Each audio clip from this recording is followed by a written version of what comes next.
渡東之旅去到第6日，亦都係旅程嘅最後嘅一個點——網走市。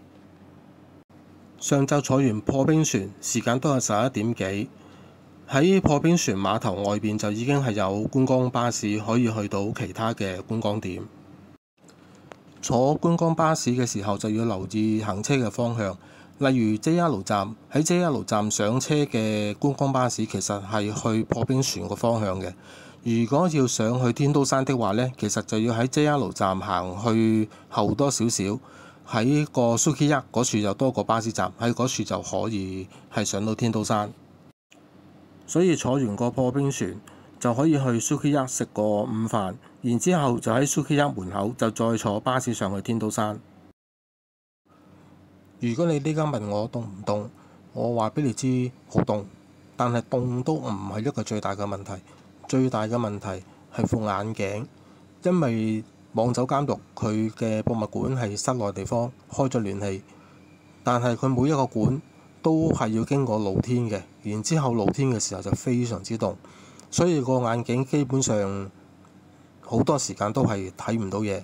我影唔影到錄唔錄到，其實我都睇唔到，所以好多嘢都冇咗。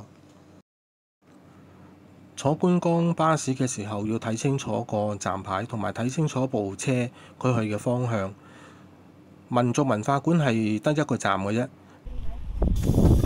網走監獄同埋溜冰博物館都會有2個站牌嘅，一部車係上，一部車係落，咁呢個睇清楚啦。如果搭錯咗嘅，咁就要俾多次錢搭多次車㗎啦。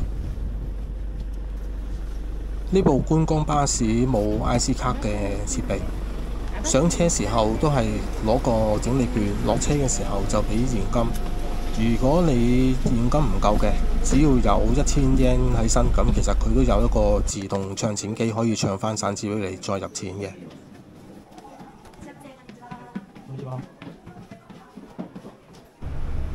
咁凍嘅天氣應該點着衫呢？除咗保暖之外，好重要一樣嘢就係防風防水。喺溜冰博物館做咗一個小小嘅實驗，喺零下14度嗰處，佢俾一條毛巾我哋，有冰，咁啊整濕條毛巾，然之後我哋就搏命揈佢支毛巾，支毛巾濕咗，加埋有風嘅時候，其實佢就會變咗有霜有凍，會變硬嘅。咁可以諗到，如果我哋着咗牛仔褲，而條牛仔褲係結霜，其實係會傷到皮膚嘅。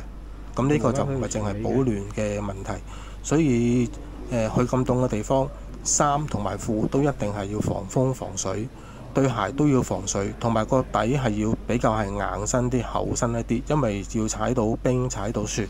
如果太薄嘅或者濕到水入去嘅呢，其實對腳就會好凍。天都山溜冰博物館有啲咩睇呢？佢唔係好大，地下嗰層就係 information 啦，有啲展板啦。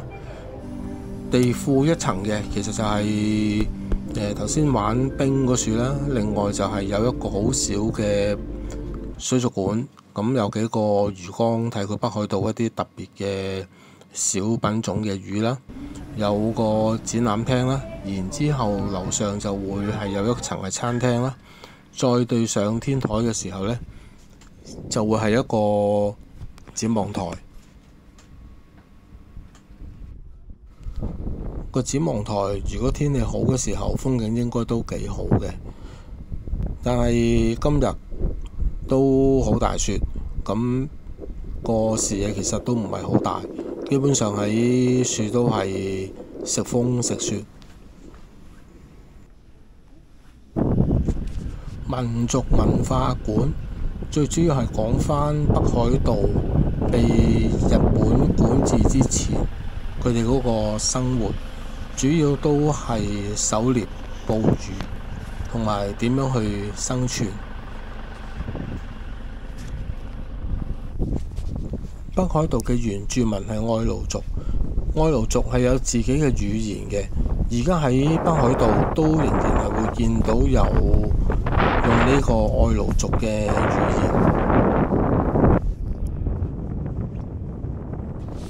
喺北海道好多賣手信嘅地方都會買一啲木製品嘅手工藝。其實呢啲木製品嘅手工藝就係外來族佢哋嘅手工藝嚟嘅。